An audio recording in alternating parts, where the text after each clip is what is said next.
Okay guys, I'm going to go ahead and do the videos for the pendulum strumming that we went over in the last class last Thursday. So the basic premise of pendulum strumming is that your right hand or your strumming hand is consistently moving in a down, up motion. So in that way, your right hand then acts as a metronome, and it's a great way to keep time and keep rhythm and keep track of where you're at in terms of your strumming patterns.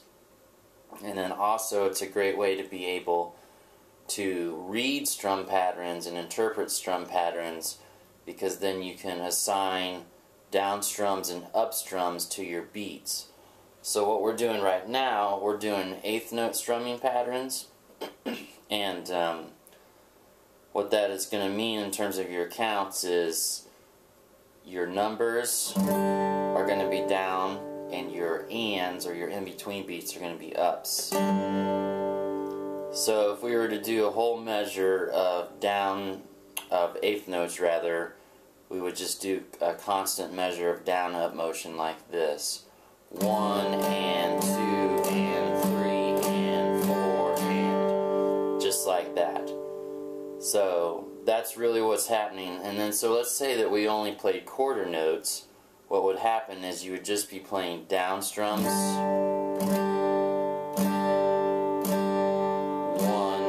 2, 3, 4. But what you'd want to do there is keep this hand moving. 1, 2, 3, 4. 1, 2, 3, 4. And one way to really practice that is go between quarter notes and then go to eighth notes and try to keep your hand moving the same whether you're playing just quarters or eighth notes. Let me demonstrate what I'm talking about. So here's quarter notes and eighth. Quarters.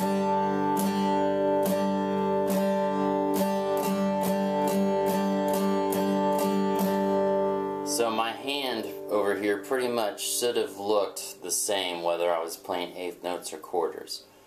So from there, all your rhythm variations then are just a matter of adding or taking away down strums or up strums, and that's really what we talked about in the class.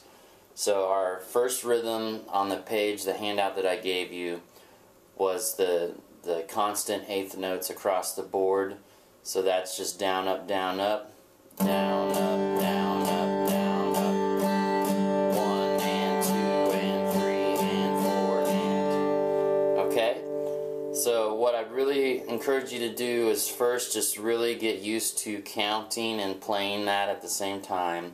1 and 2 and 3 and 4 and then real quickly let's talk about our strum motion. On that piece of paper it has a great explanation of how your wrist should be and how your hand should be, and that's as if you're shaking water, and that's a great way to just think about how to move your hand. You want to have a lot of your motion in your wrist and some of it in your elbow, but really if you can keep your wrist and your hand kind of in this area and not moving, you know, from this point of your guitar to this point of guitar, it's going to offer you a lot more control. And then also, if you develop that habit, then when you go to doing things where you're going between strumming and single note picking, stuff like this,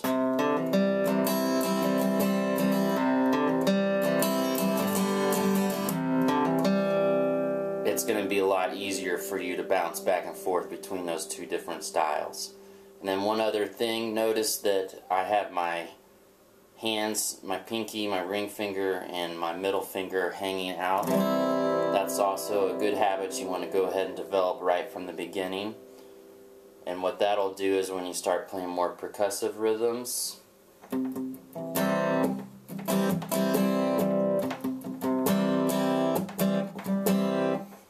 you'll be able to go in between the percussive rhythm and the more open rhythms, and it just adds a lot more dynamics to your playing. That's kind of one of the things that separates the the good players from the really good players. Okay? So right now I want you guys to just work on having your hands, your fingers out as you're strumming.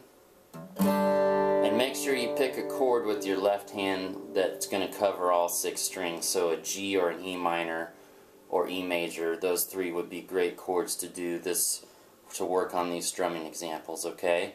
So really just get comfortable with being able to do this down, up motion. And get to where you can kind of do it without even thinking about what you're doing. Try to do what I'm doing right now, where you do your strumming motion and try to talk and say some sentences. Maybe put a book in front of you and try to read that book out loud as you're doing this. It's a great way to help you get to a point where you have that really internal sense of rhythm, where you can just get that rhythm going. Johnny Cash was a master of that. He'd sit there and, you know, he'd be doing a rhythm like this and talking to the crowd. And that was part of his appeal. You know, he was a storyteller, and but he had that foundation of rhythm, and that's what helped him do that. I'm going to try to give you the shot of me strumming from this angle so you can see my hand motion. And what I want you to notice is I'm not going away from the guitar at all. I'm going down. I'm kind of having that motion of going out, but I'm not moving my arm away from the guitar. I'm turning my wrist out, but I'm not moving my arm out. And that's a big key, okay, to getting a nice sound on your upstrokes. Because your upstroke is basically just the reverse of your downstroke. So to get those good clear sounds on those first strings, you want to move your pick in towards the body of the guitar. And the best way to practice that is just strum in and touch your pick right here. Hopefully you guys are seeing this okay. And that's all I got for you now. The next couple videos I'll make for you will be the other different rhythms, the different strum patterns on that first page, and then the Lazy Blues page. Alright, thanks guys.